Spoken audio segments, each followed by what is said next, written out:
بسم اللہ الرحمن الرحیم۔ السلام علیکم۔ ایام فاطمیہ کے حوالے سے سیدہ فاطمہ زہرا سلام اللہ علیہا کے فضائل اور مصائب کا جو سلسلہ ہم نے شروع کیا ہے، وائس نوٹ کا جو سلسلہ ہم نے شروع کیا ہے، اس میں آج ہم مسئلہ فدق کے اوپر، مسئلہ باغ فدق کے اوپر گفتگو کریں گے۔ باغ فدق رسول اللہ صلی اللہ علیہ وسلم کی ملکیت خاص تھا، اور جب یہ آیت نازل ہوئی کہ حقداروں کو، اپنے قربا کو ان کا حق دے دو، تو آن حضرت صلی اللہ علیہ وسلم نے ایک دستاویز کے ذریعے اسے اپنی اکلوتی اور چہیتی صاحبزادی سیدہ فاطمہ زہرا سلام اللہ علیہا کے نام منتقل کر دیا، جو آن حضرت کی زندگی تک انہی کے قبضے اور تصرف میں رہا۔ لیکن حضرت ابوبکر نے مسند خلافت پر متمکن ہونے کے بعد جناب سیدہ فاطمہ زہرا سلام اللہ علیہا کے مختار کار کو اراضی فدق سے بے دخل کر دیا اور عمومی صدقات کے تحت اسے حکومت کی تحویل میں لے لیا۔ اس پر جناب سیدہ سلام اللہ علیہا نے مرافعہ کیا اور اس بات دعویٰ کے لیے حضرت علی علیہ السلام اور ان کی بہن ام ایمن کو بطور گواہ پیش کیا۔ ان دونوں نے گواہی دی کہ جناب فاطمہ اپنے دعوے میں حق بجانب ہیں، اور رسول اللہ اپنی حیات طیبہ میں انہیں باغ فدق ہبہ کر گئے تھے۔ حضرت ابوبکر نے دعویٰ مسترد کرتے ہوئے کہا کہ اے دختر رسول، دو مردوں یا ایک مرد اور دو عورتوں کے بغیر گواہی صحیح نہیں ہوتی۔ جناب سیدہ نے جب یہ دیکھا کہ حضرت علی اور ام ایمن کی گواہی کو ناتمام قرار دے کر فدق کے حبہ رسول ہونے سے انکار کیا جا رہا ہے، تو سیدہ سلام اللہ علیہا نے میراث کی بنا پر فدق کا مطالبہ کیا۔ مقصد یہ تھا کہ اگر تم اسے حبہ تسلیم نہیں کرتے تو نہ کرو، اس سے تو انکار نہیں کر سکتے کہ فدق مملوکہ رسول صلی اللہ علیہ وسلم تھا، اور میں شرعاً ان کی وارث ہوں، لہٰذا فدق مجھے ملنا چاہیے۔ حضرت ابوبکر نے کہا کہ اموال رسول میں وراثت کا نفاذ نہیں ہو سکتا، کیونکہ پیغمبر اکرم صلی اللہ علیہ وسلم فرما گئے ہیں کہ ہم گروہ انبیاء کسی کو وارث نہیں بناتے، ہمارا ترکہ صدقہ ہوتا ہے۔ اس جواب پر جناب سیدہ سلام اللہ علیہا نے ارشاد فرمایا، کیا یہ اللہ کی کتاب میں ہے کہ تم اپنے باپ کی میراث پاؤ اور میں اپنے باپ کا ورثہ نہ پاؤں؟ کیا رسول اللہ نے نہیں فرمایا تھا کہ کسی شخص کے حقوق کی نگہداشت یہ ہے کہ اس کی اولاد کا تحفظ کیا جائے؟ حضرت ابوبکر کے فیصلے پر سیدہ فاطمہ زہرا سلام اللہ علیہا کو اتنا رنج و ملال ہوا کہ ان سے قطع کلام کر لیا، اور ہمیشہ ان سے رنجیدہ و کبیدہ خاطر رہیں، اور یہ رنجش اور برہمی کسی ہنگامی جذبے کا نتیجہ نہ تھی کہ وقتی غم و غصے کے فروغ ہو جانے پر ختم ہو جاتی، بلکہ دینی جذبات کے ماتحت تھی کہ قرآن مقدس کے عمومی حکم میراث کو پامال کیا گیا تھا،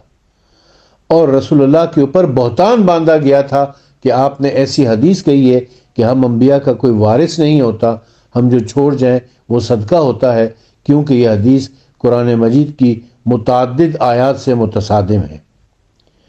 اور جنہیں پیغمبر اسلام نے مباہلہ میں حق و صداقت کا شریک قرار دیا تھا، ان کی صدق بیانی کو مجروح کیا گیا تھا۔ اس لیے اس رنجیدگی نے اتنا طول کھینچا کہ مرتے دم تک باقی رہی،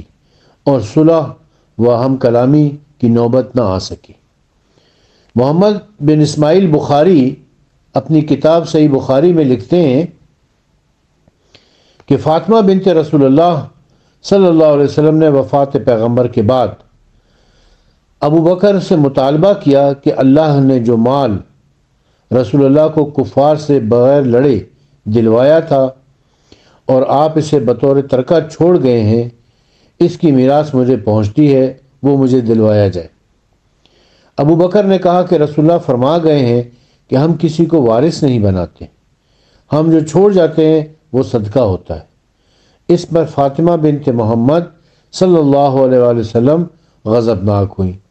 اور ابو بکر سے تمام راہ و رسم قطع کر لیے اور مرتے دم تک قطع تعلق رکھا۔ چنانچہ حضرت ابو بکر نے زبیر بن العوام کو وادی جرف میں جاگیر دی اور حضرت عمر نے بھی انہیں وادی عقیق میں جاگیر عطا کی، اور حضرت عثمان نے اپنے دور اقتدار میں فدق مروان بن الحکم کو دے دیا۔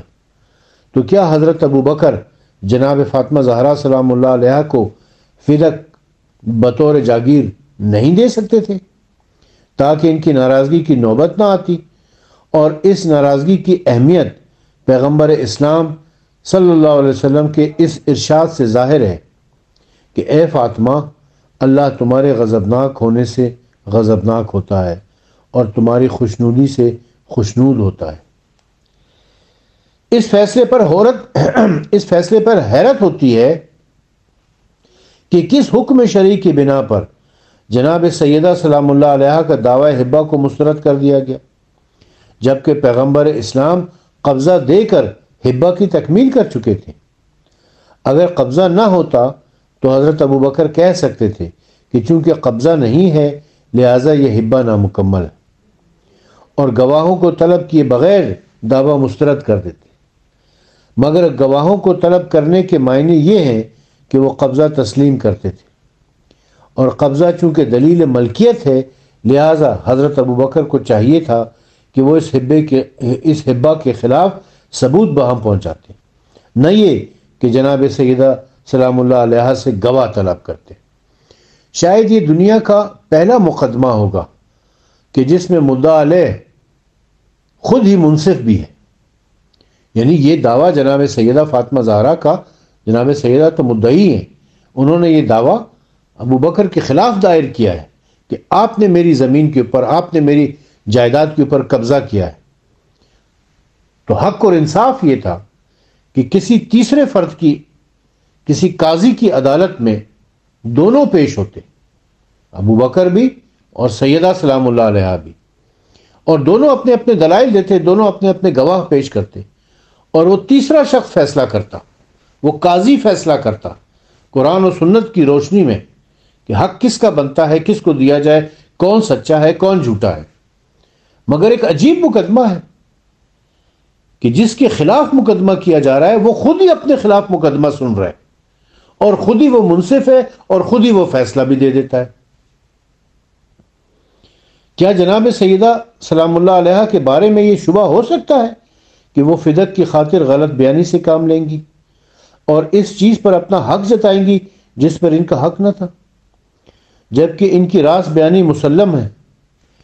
چنانچہ حضرت عائشہ کہتی ہیں کہ میں نے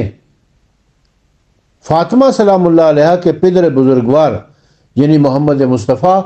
صلی اللہ علیہ وآلہ وسلم کے علاوہ کسی کو فاطمہ سے بڑھ کر راست گو نہیں پایا۔ پھر گواہوں کے طلب کرنے پر جناب سیدہ فاطمہ زہرا سلام اللہ علیہا نے گواہ پیش کر دیے، تو ان کی شہادت کو ناتمام بھی نہیں کہا جا سکتا،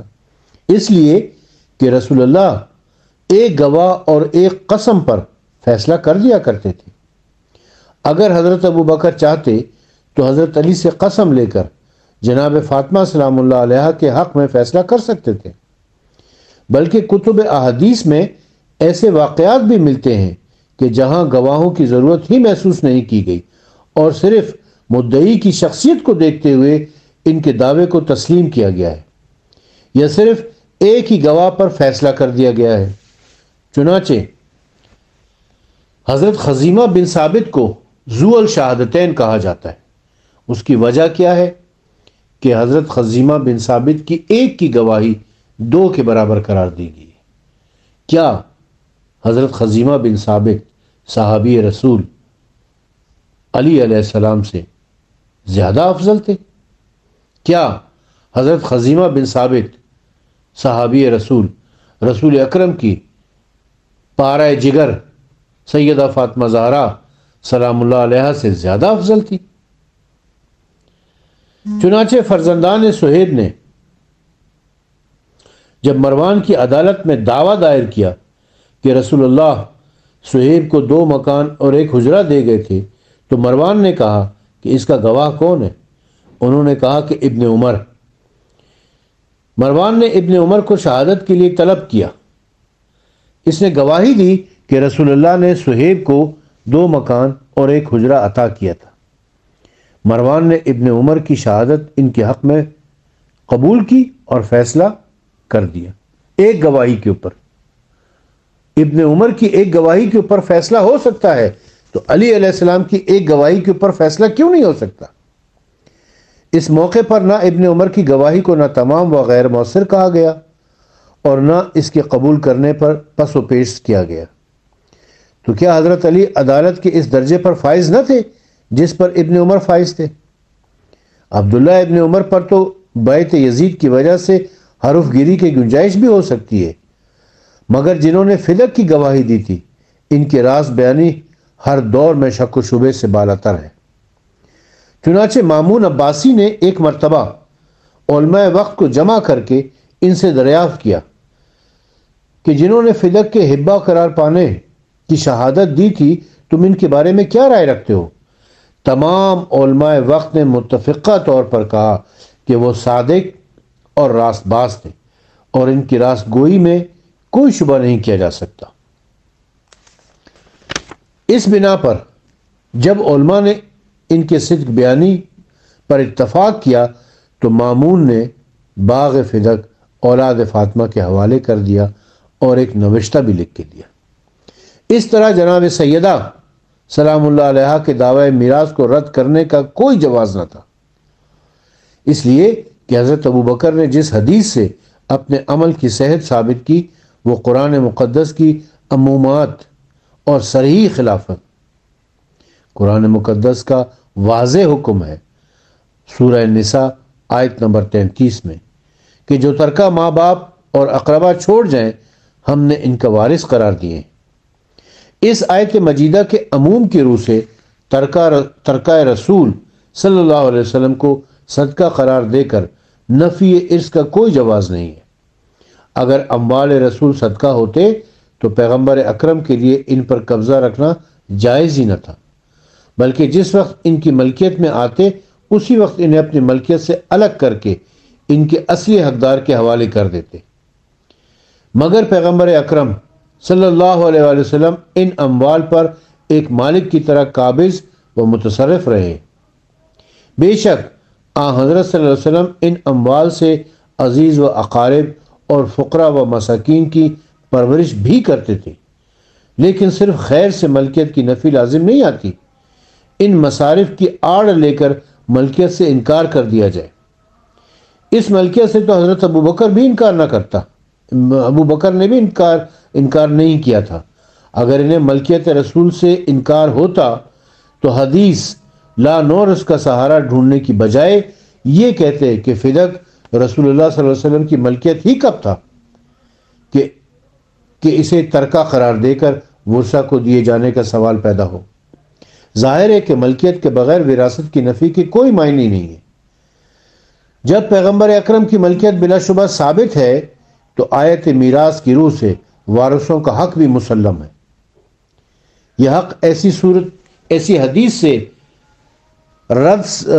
حدیث کی روح سے ساقط نہیں ہو سکتا جو حضرت ابوبکر کے علاوہ نہ کسی نے سنی ہو، نہ روایت کی ہو، اور نہ فدق کے علاوہ مملوکات رسول میں کہیں اس پر عمل درآمد ہوا ہو۔ حالانکہ اس حدیث کے الفاظ ما ترکنا صدقہ کے عموم کا تقاضا یہ تھا کہ پیغمبر اسلام کی تمام متروکہ اشیاء کو صدقہ عمومی قرار دیا جاتا اور منقولہ و غیر منقولہ اشیاء میں کوئی تفریق نہ کی جاتی، مگر منقولہ اشیاء کا پیغمبر اسلام کے وارثان بازگشت سے مطالبہ نہیں کیا جا سکتا۔ صرف فدق کو اس حدیث کا مورد قرار دے دیا گیا تھا۔ اگر یہ تسلیم کر لیا جائے کہ اس حدیث کا تعلق صرف اراضی اور غیر منقولہ اشیاء سے تھا تو پھر ازواج رسول سے ان کے گھروں کو وہ واپس لے لینا چاہیے تھا، مگر ان سے واپسی کا مطالبہ تو درکنار ان کے مالکانہ حقوق تسلیم کیے جاتے ہیں، اور اسی حق ملکیت کی بنا پر حجرہ رسول میں دفن ہونے کے لیے حضرت عائشہ سے اجازت طلب کی جاتی ہے، اور حضرت امام حسن علیہ السلام کے دفن کے موقع پر ام المومنین حضرت عائشہ نے واشگاف لفظوں میں کہا تھا، یہ گھر میرا گھر ہے اور میں اجازت نہیں دیتی کہ میرے گھر میں حسن کو دفن کیا جائے۔ اس مقام پر اگر یہ کہا جائے کہ وہ حجرے ازواج رسول کی ملکیت قرار پا چکے تھے تو اس ملکیت کی بنا پر آیہ قرآنی یعنی اپنے گھروں میں ٹک کر بیٹھی رہو میں ان گھروں کی نسبت ازواج کی طرف دی گئی ہے۔ نہ تو یہ دعویٰ صحیح ہے اور نہ اس آیت مجیدہ کے ازواج رسول کی ملکیت پر استدلال صحیح ہے، اس لیے کہ اگر اس آیت مبارکہ میں گھروں کی اضافت ازواج کی طرف ہے تو دوسری آیت کریمہ میں ان گھروں کی نسبت رسول اللہ کی طرف بھی ہے، جیسا کہ سورہ احزاب کی آیت نمبر 53 میں ہے کہ اے ایمان والو، نبی کے گھروں میں داخل نہ ہو مگر یہ کہ تمہیں اجازت دے دی جائے۔ اس سے پتہ چلتا ہے کہ وہ نبی کریم صلی اللہ علیہ وسلم کے گھر تھے، یعنی ازواج النبی کے جتنے بھی حجرے تھے ان کے مالک خود رسول اکرم صلی اللہ علیہ وسلم تھے، نہ کہ ان کی ازواج ہو گئی تھی۔ گو کہ انہوں نے اپنی ازواج کو ان حجرات میں رہنے کی اجازت دے رکھی تھی اور ان کے لیے ایک ایک حجرہ مخصوص کر رکھا تھا، مگر وہ ملکیت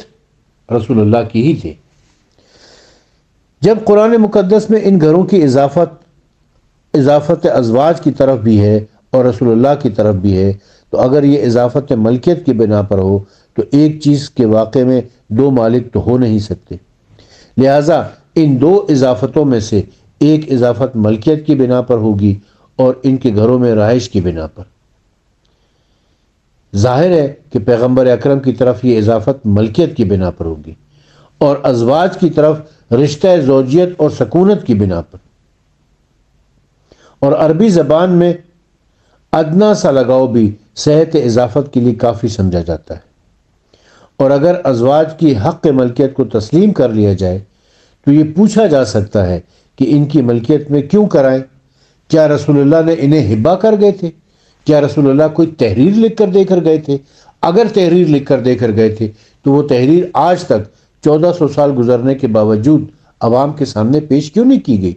یا اس کتاب کا حوالہ ہمیں بتا دیا جائے جس میں یہ لکھا ہوا ہے کہ رسول اکرم نے اپنی ازواج کو یہ حجرات ہبہ کر دیے تھے یا ان کو دے دیے تھے، ان کی ملکیت میں دے دیے تھے۔ تو اس صورت میں ان سے ہبہ کے گواہوں کا مطالبہ کیوں نہیں کیا گیا؟ اور اگر کسی اور ذریعے سے ان کی طرف منتقل ہوئے تھے تو وہ ذریعہ کیا تھا؟ ورنہ یہی سمجھا جائے گا کہ یہ حدیث صرف جناب سیدہ فاطمہ زہرا سلام اللہ علیہا کو فدق سے محروم کرنے کے لیے گھڑی گئی تھی، جال کی گئی تھی، وضع کی گئی تھی۔ اگر یہ فرض کر لیا جائے کہ پیغمبر اکرم کے ترکے کا کوئی وارث نہ تھا تو کوئی وجہ نہ تھی کہ پیغمبر اسلام متعلقہ افراد کو بے خبر رکھتے، بلکہ آن حضرت نے جہاں میراث کے تمام احکام و جزیات بیان فرمائے وہاں واضح طور پر انہیں یہ بتا دیتے کہ ان کے منقولہ و غیر منقولہ ترکے کا کوئی وارث نہیں ہوگا۔ اگر تمام افراد کو اس پر مطلع کرنے میں کوئی امر مانے نہ تھا تو کم از کم حضرت علی کو جنہیں اپنا وصی مقرر کیا تھا بتا جاتے، اس لیے کہ یہ وصایت آن حضرت صلی اللہ علیہ وسلم کی نیابت و جانشینی سے متعلق تھی، یا ان کے مالیات اور لین دین کے معاملات سے، یا احکام شریعت سے، اور ان سب صورتوں میں انہیں اپنے ترکے کا حکم شرعی سے آگاہ کرنا ضروری تھا تاکہ وہ اموال جو عامہ مسلمین کے مفاد کے لیے تھے تصرف ناجائز سے محفوظ رہ سکے۔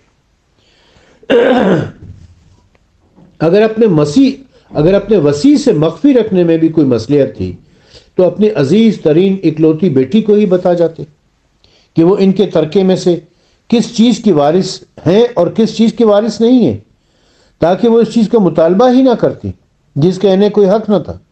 لیکن آن حضرت صلی اللہ علیہ وآلہ وسلم نے اپنی اکلوتی اور پیاری صاحبزادی کو بھی کچھ نہیں بتایا اور انہیں بھی بے خبر رہنے دیتے، جس کا نتیجے میں انہیں سر دربار جھٹلائے جانے کی تلخیوں سے دوچار نہ ہونا پڑتا۔ اگر بیٹی کو بتانے میں بھی کوئی امر مانے تھا تو اپنی بیویوں کو ہی بتا جاتے جو آپ کے ترکے میں 8ویں حصے کی مالک تھی، مگر ان سے بھی یہ امر پوشیدہ رکھا گیا، اور اس بے خبری کی بنا پر انہوں نے حضرت عثمان کی وساطت سے اپنے حصے کا مطالبہ کرنا چاہا۔ چنانچہ حضرت عائشہ کہتی ہیں کہ جب رسول اللہ وفات پا گئے تو ازواج النبی نے چاہا کہ عثمان ابن عفان کو ابو بکر کے پاس بھیجے اور ان سے پیغمبر اکرم کی میراث کا مطالبہ کرے۔ حضرت عائشہ نے کہا، کیا نبی اکرم یہ نہیں فرما گئے کہ ہم کسی کو وارث نہیں بناتے، ہم جو چھوڑ جاتے ہیں وہ صدقہ ہوتا ہے؟ اگر یہ حدیث ازواج الرسول صلی اللہ علیہ وسلم کے گوش گزار ہو چکی ہوتی تو وہ کبھی رسول اللہ کے ترکے سے میراث طلب کرنے کا ارادہ نہ کرتی، اور اگر حضرت عثمان مطلع ہوتے تو مطالبہ میراث کے لیے نظر انتخاب ان پر نہ پڑتی۔ البتہ حضرت عائشہ ازواج رسول سے یہ کہتی ہیں کہ پیغمبر نے فرمایا کہ ہم کسی کو وارث نہیں بناتے۔ حضرت عائشہ کی آواز حضرت ابو بکر کی صدائے بازگشت معلوم ہوتی ہے، ورنہ حضرت عائشہ کا نظریہ تو یہ تھا کہ میراث رسول کے بارے میں حضرت ابو بکر کے علاوہ کسی کو کچھ معلوم ہی نہ تھا۔ چنانچہ ان کا قول ہے کہ لوگوں نے پیغمبر کی میراث میں اختلاف کیا تو ہم نے ایک فرد کو بھی نہ پایا جسے مسئلے کا علم ہوتا۔ البتہ ابو بکر نے کہا کہ میں نے رسول اللہ کو فرماتے سنا ہے کہ ہم گروہ انبیاء کسی کو اپنا وارث نہیں بناتے، ہم جو چھوڑ جاتے ہیں وہ صدقہ ہوتا ہے۔ حیرت کی بات ہے کہ 1.5 لاکھ صحابہ کرام ہیں، 11 امہات المومنین ہیں، رسول اللہ کی اہل بیت ہیں، کسی کو یہ حدیث پتہ نہیں تھی، صرف حضرت ابو بکر کو پتہ ہے، کوئی اور اس حدیث کا راوی نہیں ہے۔ بڑی حیرت کی بات ہے۔ اگر تمام انبیاء سے نفی ارث کرنے کی بجائے صرف پیغمبر اکرم کے ورثے کی نفی کی جاتی تو شاید کچھ بات بن جاتی، اور اسے بھی آن حضرت کے خصائص میں سے قرار دے کر اس پر سکوت اختیار کر لیا جاتا۔ مگر جب تمام نبیوں کے بارے میں یہ حکم لگا دیا گیا کہ ان کا کوئی وارث ہوتا ہی نہیں ہے تو ذہن میں اطمینانی کیفیت پیدا ہونے کی بجائے بے اعتمادی کی کیفیت پیدا ہو جاتی ہے، اور یہ سوال پیدا ہوئے بغیر نہیں رہ سکتا،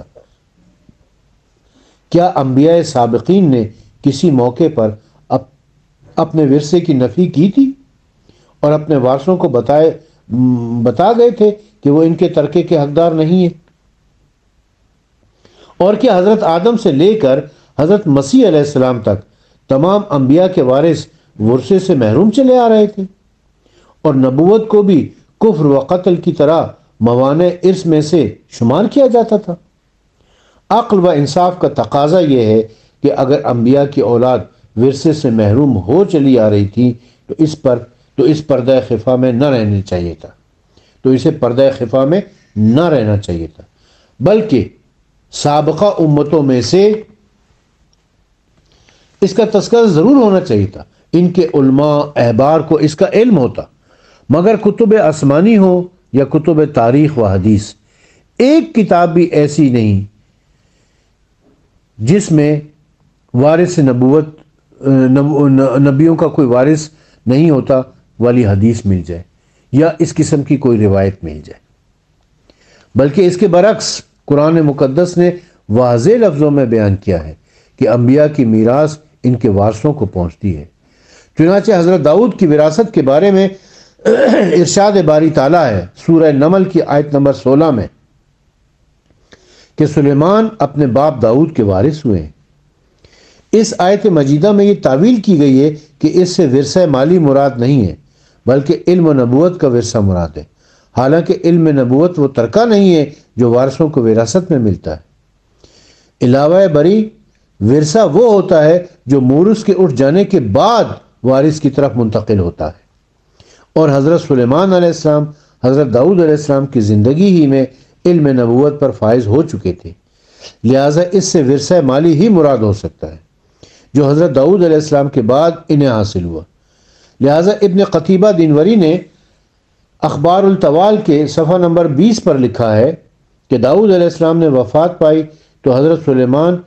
ان کے ملک کے وارث ہوئے۔ اور محمد ابن صاحب کلبی بیان کرتے ہیں عقد الفرید کی جلد نمبر 1 صفحہ نمبر 82 میں کہ وہ عمدہ اور اصیل گھوڑے جو حضرت سلیمان کے سامنے پیش کیے گئے تھے وہ 1000 گھوڑے تھے جو سلیمان نے اپنے باپ داؤد علیہ السلام سے میراث میں پائے تھے۔ اس طرح حضرت زکریا علیہ السلام کی زبانی قرآن مقدس میں ارشاد ہے، سورہ مریم کی آیت نمبر 5 اور آیت نمبر 6، میں اپنے بعد اپنے بنی عام کے خطرے سے خطرہ محسوس کرتا ہوں،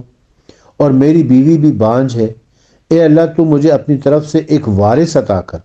جو میرا اور آل یعقوب کا ورثہ پائے، اور اے میرے پروردگار تو اسے پسندیدہ قرار دے۔ اس آیت مجیدہ میں بھی ورثے سے علم نبوت کا ورثہ مراد لینا صحیح نہیں ہے، اس لیے کہ نہ علم نبوت میں وراثت کار فرما ہوتی ہے اور نہ نبوت کوئی موروثی چیز ہے۔ اگر اس سے علم نبوت کا ورثہ مراد دیا جائے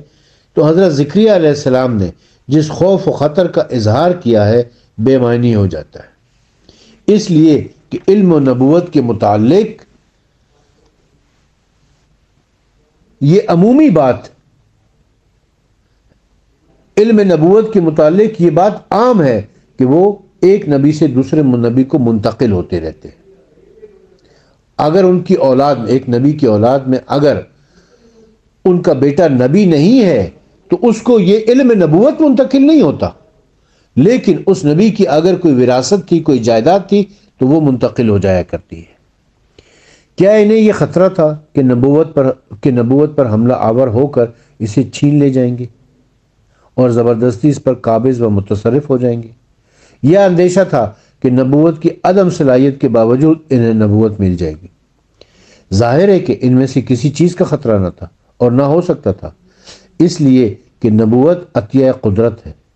جو نہ چھن سکتی ہے اور نہ کسی نااہل کو مل سکتی ہے۔ البتہ اندیشہ ہو سکتا تھا تو اس بات کا کہ اولاد نہ ہونے کی صورت میں وہ ان کی املاک و اموال پر قابض ہو جائے، اور حضرت زکریا علیہ السلام یہ نہیں چاہتے تھے کہ ان کا ترکہ ان کے بنی امام کی طرف منتقل ہو، اس لیے نہیں کہ انہیں مال دنیا سے محبت وابستگی تھی، بلکہ اس لیے کہ ان کے بہرا رویوں کو دیکھتے ہوئے وہ یہ سمجھتے تھے کہ اگر یہ مال ان کے ہاتھ لگا تو وہ اسے غلط کاریوں اور گناہ کے کاموں میں صرف کریں گے۔ اس بنا پر انہوں نے ایک ایسے وارث کی دعا مانگی جو خدا کے نزدیک پسندیدہ ہو، تاکہ اس مال کو فسق و فجور میں اور شراب نوشی اور جوا بازی میں صرف کرنے کی بجائے امور خیر میں صرف کرے اور ایک نبی کی کمائی نیک کاموں میں لگی رہے۔ آج کے لیے ہم اس مقام پر اس وائس نوٹ کو ختم کر رہے ہیں۔ یہ باغ فدق کے سلسلے میں مزید گفتگو انشاءاللہ جاری رہے گی۔ کل کے وائس نوٹ میں مزید اسی موضوع کو آگے جاری رکھیں گے۔ وآخر دعوانا ان الحمد للہ رب العالمین۔